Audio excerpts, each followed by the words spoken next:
ચાલો અમે ત્રણે બહેન ફૂલ કાજરી રૂચ્યું તો અમે ત્યાર થઈ અને અમે મંદિરે પૂંજવા ચાલ્યું.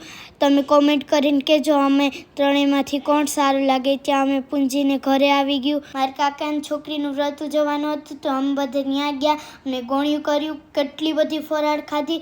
પછી અમને કટલેરી આપી. ચાલો આપણે બધા જોઈએ કટલેરીમાં શું શું આપ્યું. આ જાદુની પોટલી ખુલી છે તો એમાંથી રૂપિયા, બંગડિયું, લાલી કાવ્યા. આજ તો આપણો બેનો મેળ પડી ગયો. એક કપડામાંથી તો આપણે થાય નહીં તો આપણે બીજા કપડાં બદલાઈને બેઠે ટાઈમ નહોતો જતો તો આપણે ફરવા જવાનું વિચાર્યું. અમે ત્રણે બહેનોએ ફરવા જવા માટે પપ્પાને મીઠી વાતો કરીને મનાવી લીધા હો.